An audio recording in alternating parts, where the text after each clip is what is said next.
امام راضی نے لکھا ہے کہ حضرت موسیٰ کلیم اللہ علیہ السلام نے تورات کی تختیوں کے اندر ایک امت کا ذکر پڑھا کہ جو امت گناہ کا ارادہ کرے گی تو گناہ لکھا نہیں جائے گا جب تک کر نہ لے، اور نیکی کا ارادہ کرے گی تو رب ان کی نیکی لکھ دے گا، اور جب وہ کر لے گی تو اللہ 10 گنا اجر عطا کرے گا۔ اور وہ ایسی امت ہوگی کہ جن کے چہرے قیامت کے دن نور کی طرح چمکیں گے، اور وہ امت ہوگی جن کی اللہ تعالیٰ زمین ساری پاک فرما دے گا، جہاں نماز پڑھیں گے نماز ہو جائے گی۔ یہ تذکرے پڑھ کے تو حضرت موسیٰ کلیم عرض کرنے لگے اللہ یہ امت میری بنا دے، تو رب کریم نے فرمایا کہ موسیٰ نہیں، یہ تو میرے محبوب کی امت، فرمایا یہ تو میرے نبی پاک کی امت، حضور کی امت۔ اللہ اکبر۔ حضرت موسیٰ معمولی آدمی نہیں، وہ جلیل القدر پیغمبر ہیں جن کا قرآن کے ہر سپارے میں تذکرہ ہے، کہیں واضح طور پہ کہیں اشارتاً، ہر پارے میں۔ اور حضرت موسیٰ اللہ کے وہ نبی ہیں جو رب سے ڈائریکٹ باتیں کریں کوہ طور۔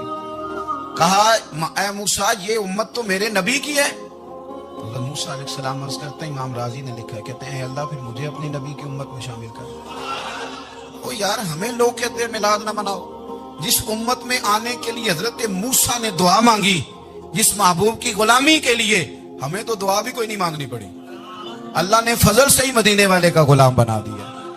ہم حضور کے تذکرے نہ کریں، ہم تشکر نہ کریں، ہم نبی پاک صلی اللہ تعالی وسلم کی نعت نہ پڑھیں، ہم حضور کے آنے پر جشن کا اظہار نہ کریں، ہر وہ جائز طریقہ جس سے اظہار خوشی ہو سکے وہ میلاد پہ کرنا چاہیے، اور اس کے لیے اسباب بنانے چاہیے۔ امت کا ایک جذباتی انداز ہونا چاہیے نبی پاک کے ساتھ، ایک وارفتگی، ایک ذوق، ایک طبیعت کے اندر وجدان۔ نعرہ مطلب اس طرح نہ ہو کہ بس چل رہا ہے کام، میں نہیں ہوں قائل، میں کہتا ہوں پہلے تو کوئی لگائے نہ، اور پھر نعرہ جب لگتا تھا نا تو مسلمانوں کے یہاں نعرہ لگتا تھا تو بڑے بڑے لوگ کانپ جاتے۔ صوفیاء نے لکھا ہے کہ حضرت عمر نے جب کلمہ پڑھا نا تو 39 بندے کلمہ پڑھتے تھے، تو نبی پاک نے رات کو دعا مانگی، اے اللہ عمر کو مسلمان کر کے اسلام کو عزت دے۔ حضرت عمر سویرے آ گئے، میں وہ تفصیل میں نہیں جاتا، بات لمبی۔ حضرت عمر جب آئے نا، انہوں نے آتے جب کہا نا کہ میں کلمہ پڑھنے آیا ہوں، تو حضور اتنے راضی ہوئے کہ نبی پاک نے کہا اللہ اکبر، تو صحابہ نے نعرے لگائے اللہ اکبر اللہ اکبر، یعنی 40 لوگ مسلمان ہوئے تو نعرے لگے۔ ہمارے صوفیاء کہتے ہیں حضرت عمر کے آنے پر جب نعرے لگے تو بتاؤ کہ وہ تو نعرہ تکبیر لگا، نعرہ رسالت کیوں نہیں لگا؟ تو کہتے ہیں گویا ہمیں حضور نے یہ سمجھایا ہے، حضور کے اشاروں نے سمجھایا ہے کہ میں اب اپنے نعرے خود تو نہیں نہ لگاؤں، میں نے تو اللہ اکبر کہہ دیا، عمر آ گیا ہے میرے نعرے لگاتا رہے گا، نعرے لگیں گے۔ حضرت عمر نے پہلے دن ہی کہا کہ حضور آپ سچے رسول ہیں تو چھپ چھپ کے نماز کیوں پڑھیں؟ شروع ہو گئے نعرے، حضور آپ سچے ہیں تو چھپ چھپ کے نماز کا کیا مانا ہو؟ تو حضور نے فرمایا تیرا کیا ارادہ ہے؟ کہ حضور سارے نہیں، ایک میں ایک امیر حمزہ، ایک لائن کے آگے وہ لگ جائے، ایک کے آگے میں لگ جاؤں، اور باقی مسلمان جتنے ہیں کل 40 تھے، پیچھے 18 19 بچیں گے، ایک لائن میں وہ ہو جائیں، ایک میں آگے ایک میں امیر حمزہ ہو، ایک میں ہوں، تو دیکھ لیتے ہیں یہ ہمیں نماز کیسے نہیں پڑھنے دیتے۔ ہاں دیکھ لیتے ہیں، آئے نا میدان میں، ادھر آ ستمگر ہنر آزمائیں تو تیر آزما ہم جگر آزمائیں، اور غلامان محمد جان دینے سے نہیں ڈرتے، یہ سر کٹ جائے یہاں رہ جائے کچھ پرواہ نہیں کرتے۔ فرمایا بھی پتہ چل جاتا ہے، ایک لائن میں حضرت امیر حمزہ ہو گئے، ایک میں حضرت عمر ہو گئے۔ پہلے یہ مارتے تھے جو حرم شریف میں مسلمانوں کے طریقے پہ نماز پڑھتا تھا، یہ جلوسوں کی بڑی برکت ہے، اندر بیٹھے رہے نا چپ کر کے، نکل جائیں تو پتہ کچھ بھی نہیں چلتا۔ جب نکلتے ہیں نا لوگ کہتے ہیں جلوس کا معنی ہے، تو میں بتاتا ہوں نا جلوس کا معنی کیا ہے۔ حضرت عمر نے باہر نکلے 2 لائنوں کا جلوس، لمبا بھی کوئی نہیں، بندے بھی 40، اور جناب فاروق اعظم باہر نکلے تو عمر کا نعرہ، عمر کا، حضرت عمر نے یوں کر کے آستین بازو کی چڑھا لی، اور اپنے گلے میں جو ان کے رومال تھا نا اس کو یوں سینے پہ باندھا، اور اس ہاتھ میں تلوار تھی تو یوں کر کے باہر لہرائی، کہنے لگے او مکے کے کافرو ادھر آؤ میرے سامنے۔ جس نے اپنی بیوی بیوہ کرانی ہو، جس نے بچے یتیم کرانے ہوں، وہ آئے میدان میں، مصطفیٰ کے غلام آج سڑکوں پہ نکل آئے میدان میں ہمارے سامنے ہمارا مقابلہ کرے، آئے نا میدان میں، ہم نکلے ہیں، اب ہم یہاں کعبے میں اعلانیہ نماز پڑھیں گے، ہم پڑھیں گے، طاقت ہے تو آؤ نا ہمارا مقابلہ کرو، آؤ۔ کفر بذات خود بہت بڑا جھوٹ ہے، اور جھوٹ کے پیر بس 2 بندے نکلے تلواریں لے کے آگے تو پھر حضرت عمر نے اعلانیہ نماز پڑھوائی خانہ کعبہ۔ تو میرے بھائی رسول اللہ صلی اللہ علیہ وسلم کے غلام تو جب نعرہ لگاتے تھے تو ہو ہی کمال جاتا تھا۔ پھر بریلی کا امام بولے، کہنے لگے پیش حق مجدہ شفاعت کا سناتے جائیں، حضور قیامت کے دن آگے آگے نا ہمارے آگے آگے خوشخبری دیں گے، کہیں گے تم فکر نہ کرو، آ جاؤ میں تمہیں بخشواتا ہوں، میں تمہاری سفارش۔